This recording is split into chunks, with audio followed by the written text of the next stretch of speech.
नमस्कार, आदाब, जोहार। आपका स्वागत है न्यूज़ 5 AM जमशेदपुर में। मैं अभी मौजूद हूँ चकुलिया। यहाँ के स्थानीय विधायक समीर कुमार महांती जी के आवास पर। जैसे कि आप सब जानते हैं, सब राज्य के सबसे चर्चित विधायकों में समीर कुमार महांती जी का नाम आता है। जैसे कि आप जानते हैं, मैया सम्मान योजना, यहाँ के हर महिलाओं को इन्होंने सम्मान राशि 1000 रुपये महीना के रूप में इन्होंने दिलाया है। हर गांव, हर घर पे जाके उन्होंने हर महिलाओं का बैंक अकाउंट खुलवाया, उन्हें सम्मान योजना दिलाई, मैया सम्मान योजना। इसी के बीच एक बहुत बड़ी रैली हुई थी, विशाल रैली भी आप उसे बोल सकते हैं, जो कल्पना सोरेन जी के द्वारा किया गया था, मैया सम्मान यात्रा। उसमें आप देख सकते हैं कितनी हजार की संख्या में वहाँ महिलाएं मौजूद थी। इतनी बारिश और इतने खराब मौसम में भी, तो उसका सबसे बड़ा योगदान हमारे समीर कुमार महांती जी को जाता है। तो आइए समीर कुमार महांती जी से कुछ क्वेश्चंस और आने वाले जो चुनाव है उसके बारे में उनकी राय क्या है और उनका विजन वो क्या लेकर चलेंगे। तो समीर कुमार महांती जी, बहुत बहुत स्वागत है हमारे न्यूज़ चैनल में आप। Thank you. तो आप जैसे कि जानते हैं, इस राज्य के सबसे चर्चित नामों में हर महिलाओं के जुबान में बस एक ही नाम है और वो है समीर कुमार महांती। तो आपने इतना बड़ा योगदान जो दिया है अब महिलाओं के लिए, उन्हें सम्मान दिलाया है, तो क्या कहना चाहेंगे? देखिए, ये काम के लिए तो सबसे पहले मैं अपने राज्य के माननीय मुख्यमंत्री हेमंत सोरेन जी को धन्यवाद देंगे, जिन्होंने विपत्ति में भी अपना विचार को रोकने का काम नहीं किया है।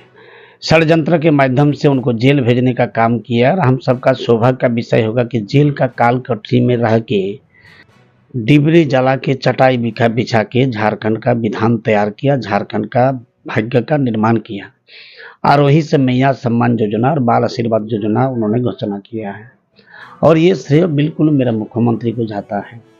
और निश्चित रूप से ये जो यात्रा है, ये यात्रा भी हमारा पार्टी का कोई प्रोग्राम नहीं था, क्योंकि ये कार्यक्रम से, ये योजना से बहुत सारे महिला लाभान्वित होके टेलीफोन के माध्यम से मुख्यमंत्री तक ये संदेश भेजने का काम किया है कि हम लोग जाएंगे रांची और उनको धन्यवाद देने के लिए जाएंगे।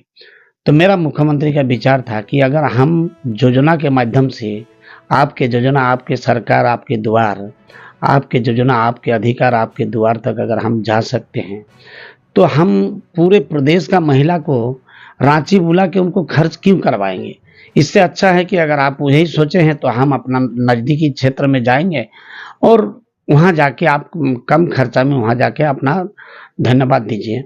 और फिर उसके बाद अंत में ये हुआ कि उसको एक यात्रा का कार्यक्रम तैयार किए और हर विधानसभा में कल्पना मैडम का एक कार्यक्रम किए, जहाँ महिला लोग अपना भावना के साथ उमड़ के वहाँ पर आए और उनको धन्यवाद देने का काम किया।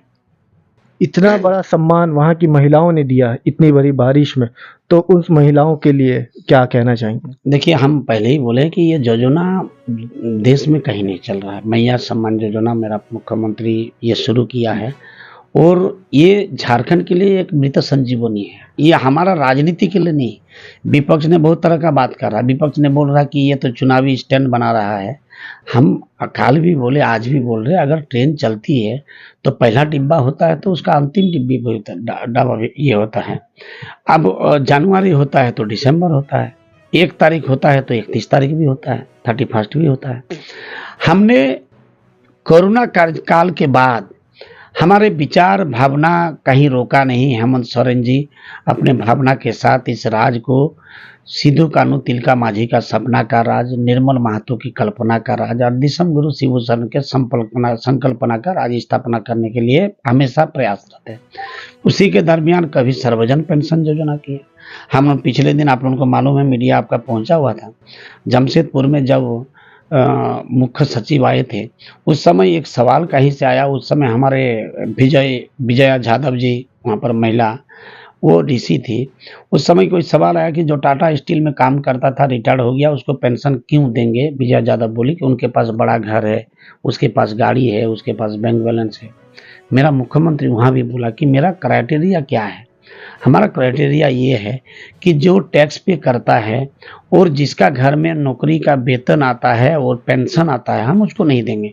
क्या उन लोग का पेंशन है? बोला नहीं, रिटायरमेंट के बाद कोई पेंशन नहीं। क्या वो लोग टैक्स पे करता? नहीं। तो अगर टैक्स पे नहीं करता, वेतन उनका पेंशन नहीं है, तो उनको भी पेंशन देना अनिवार्य है। कहने का मतलब है कि हम लोग अगर ऐसे बिग कल्टीवेटर को दे सकते हैं, तो इसका मतलब गांव घर के आम लोगों के लिए हम सर्वजन पेंशन लाए, जो काम 19 साल तक हमारे विपक्ष भारतीय जनता पार्टी कर नहीं पाया है। 80 साल 90 साल के बूढ़ा बुजुर्ग पेंशन पेंशन करके 10 बार 20 बार फॉर्म भर के मृत्यु को वरण कर लिया, लेकिन पेंशन नहीं पाया। हमारे सरकार सर्वजन पेंशन योजना किया। उसके बाद जब देखा कि आदिवासी हरिजन महिला का औसत उम्र धीरे धीरे घट रहा है, तो आदिवासी हरिजन महिला के लिए 50 साल में पेंशन शुरू किया। एक भी व्यक्ति आज के दिन में 60 साल के कोई या 50 साल के कोई ये नहीं बता पाएगा कि आदिवासी हरिजन और महिला आज पेंशन से वंचित है।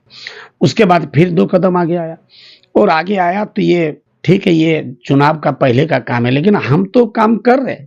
हम शुरुआत से काम करें।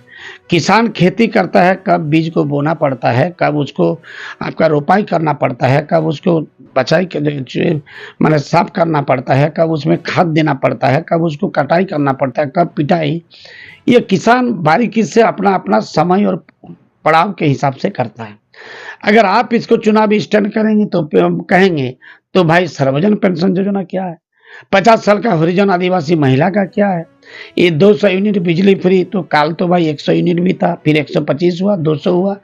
बिजली का पुराना बिल को माफ कर दिया गया।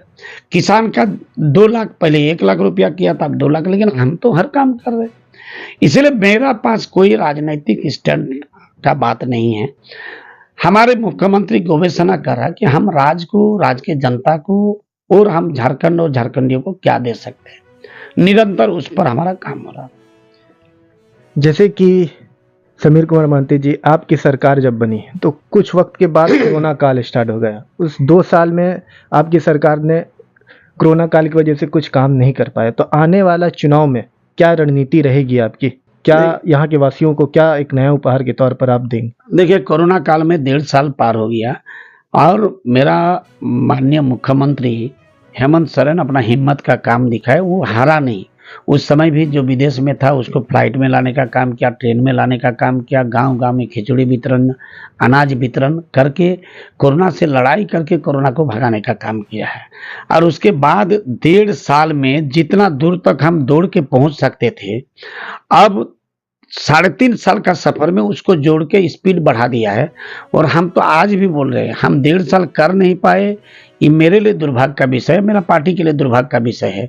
लेकिन 3.5 साल जितना काम किया है, हम 18 साल को आप एक तरफ रखो बीजेपी का, और 3.5 साल मेरा पार्टी का रखो। अगर आज भी कह रहे कि उनका 18 साल से मेरा पार्टी का 3.5 साल भारी नहीं पड़ेगा, तो हम लोग पार्टी के लिए चुनाव में वोट मांगने नहीं जाएंगे।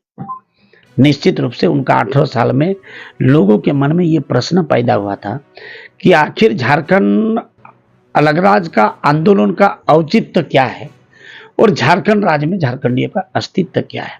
हम लड़ाई क्यों किए थे, और लड़ाई करने के बाद जो राज हासिल हुआ, उस राज में मेरा अस्तित्व, मेरा वजूद, मेरा मान सम्मान क्या है और कहाँ है।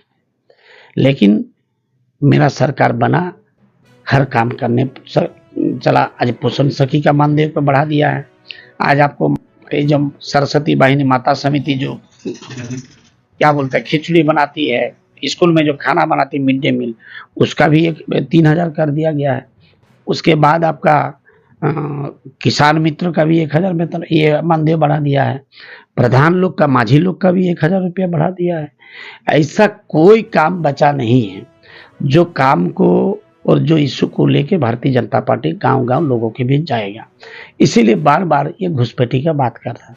हम तो आज भी बोल रहे हैं, घुसपैठी का बात करके लोगों को दिग्भ्रम करने का काम कर रहा है। क्योंकि भारतीय जनता पार्टी कभी भी विकास के बारे में बात नहीं किया, और जब जब समाज में ये धर्म को लेके राजनीतिक उन्माद पैदा कर देता है, तो वो सिर्फ एक ही कारण है कि वो अपना नाकामी को छुपाने के लिए इस तरह का बात करता है। वो कर रहा है। आज भी धर्म का नाम में, जात पात का नाम, हिंदू मुस्लिम का नाम मंदिर मस्जिद का बात करके वोट लेने का काम कर रहा, जो मंदिर का बात करके पूरा देश का वोट लिया है। लेकिन जहाँ मंदिर स्थापना हुआ है वहाँ का लोग ये भी जानता है कि ठीक है, राम मंदिर होना जरूरी था, हो गया है। लेकिन राम मंदिर सब कुछ नहीं है। मेरा पेट है, मेरा परिवार है, मेरा शिक्षा है, मेरा सब कुछ है, वो कहीं दूसरा जगह छुपा हुआ है। और जनता ने ये प्रमाण कर दिया है कि राम मंदिर किया ठीक है धर्म के रूप में, लेकिन इसको धार्मिक इशू मत बनाओ, इसको राजनीतिक स्टैंड मत बनाओ, और ये मंदिर को लेके राजनीति करना बंद करो। और वोट दिया विपरीत में। तो मैं मौजूद था चकुलिया में और यहाँ के स्थानीय विधायक समीर कुमार महांती जी के आवास में, तो उनसे बात की आने वाले चुनाव में उनकी क्या रणनीति है, क्या विज़न लेकर वो आगे बढ़ेंगे, उनसे बात करने की कोशिश की। और महिलाओं को यहाँ की मैया सम्मान योजना, जो महिलाओं को उन्होंने अपने स्तर पर एक सम्मान दिलाया है, आप देख सकते हैं उन इस मैया सम्मान योजना यात्रा में कि कितने हज़ारों में वहाँ महिलाएं मौजूद थी। तो ये थे हमारे समीर कुमार महांती जी, इनसे बहुत अच्छा लगा बात करके इनके। अब देखते आने वाले चुनाव में इनका क्या विज़न रहता है, क्या लेकर चलते।